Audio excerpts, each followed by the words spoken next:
Hello， 又係我東東。咁呢，你見而家哇，我係咪有天然嘅陽光照住我塊面呢？咁呢，而家今日係3月尾啦。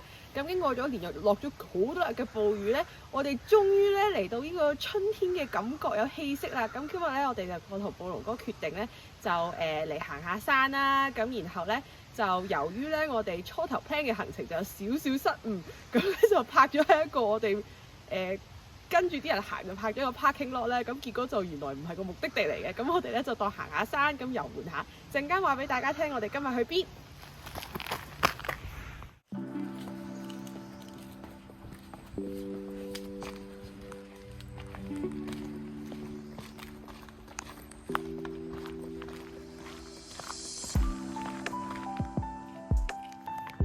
我哋咧亂打亂撞啦，咁去目的地嘅之前頭先話泊錯車，咁但係咧就原來呢條 loop 咧就好靚喎，尤其是咧而家可能得10度，鬆啲10零度啦，咁唔係好多人嚟行山，咁咧就成條都冇乜人，然後啲樹咧超多圍住晒啦，風景宜人咧。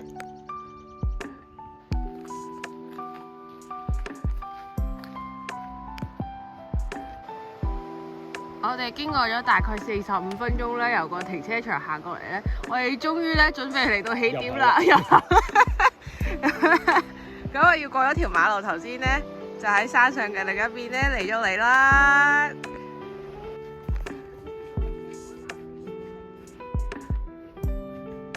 我哋經過咗大概1小時咧，由呢個錯嘅 location 落嚟咧，終於嚟到我今日嘅重點項目啦，就係應該咧根據暴龍哥咧亂試嘅發音應該係莎莎 Matlake， 咁咧就其實喺 City of Port Moody 咧最頂嘅位置，我哋由 Burnaby 屋企咧就揸咗大概7、8、9個字咧就嚟到啦。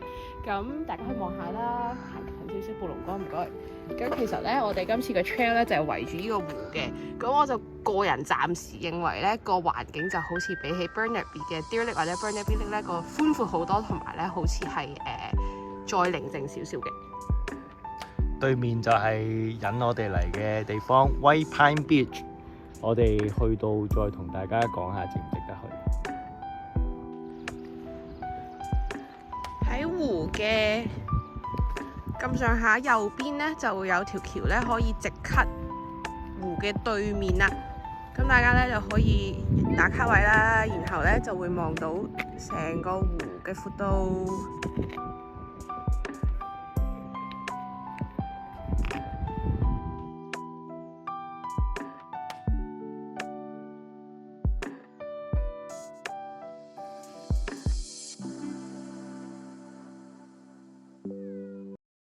喺繼續分享之前，如果大家鍾意條片，記得幫我 like 同 subscribe 我個 YouTube channel。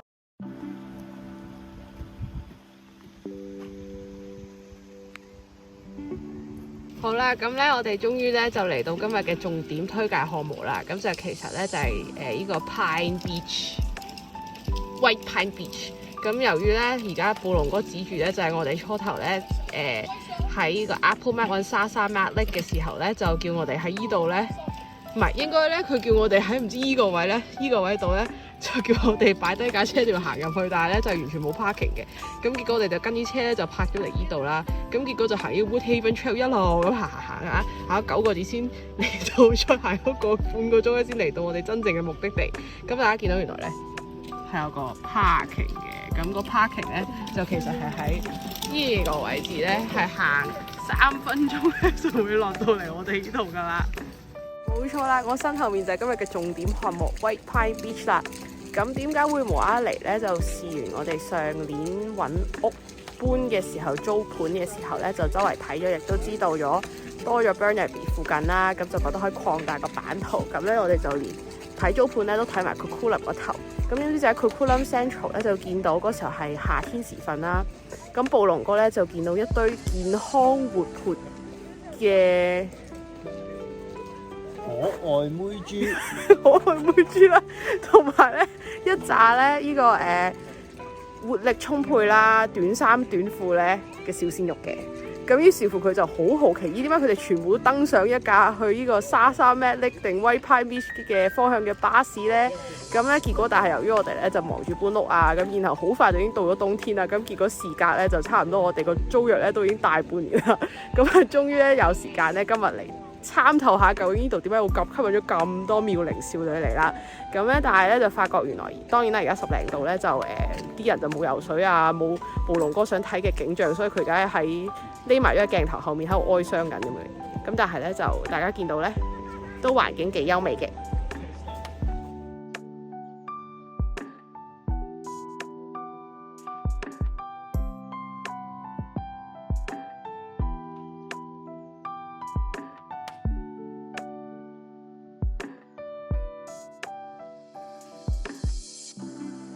咁雖然咧就冇呢個沙灘美女睇啦，咁但係你見到而家其實10零度咧就已經有啲僆仔咧，應該係準備玩 paddle 喎，係咪 paddle 喎？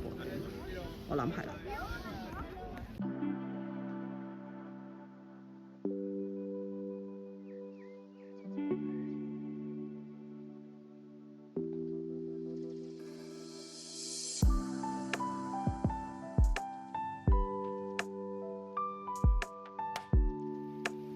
如果大家好似我哋咁樣咧，都一係不幸啦，或者想特登咧感受下大自然嘅風光，然後選擇喺頭先我哋決定喺 parking 嗰度咧，行落去呢條 Woodhaven Trail 先至落去個 lake 嘅話咧，就會咧呢條我哋就覺得係相對最難行嘅位置嚟㗎已經。咁你見到咧全部都係泥路啦，咁同埋咧就有少少咯，突突上上落落有啲線嘅。咁大家咧就衡量翻自己嘅風險，記得小心啲啦。又嚟到小總結嘅環節。個個成日話 Vancouver 冇沙灘，嚟嚟去都係去 Kitsilano。今次俾我哋發現咗 White Pine Beach，重點咧只係由 Burnaby 揸車9個字度咧就去到，又比較寧靜，好似香港嘅大嶼山沙灘仔咁樣。我哋俾佢4粒星。如果咧除咗去沙灘，仲想可以遊下湖咧，或者去行下山咧，呢個咧簡直係一流嘅景點啊！不過重點嚟啦，如果淨係想輕鬆遊湖，唔會係好似我哋咁咧無啦啦行咗成個幾鐘頭嘅山咧。咁大家記得 set Google Destination 咧，就 set 啱位置，依度就係個正確泊車位啦。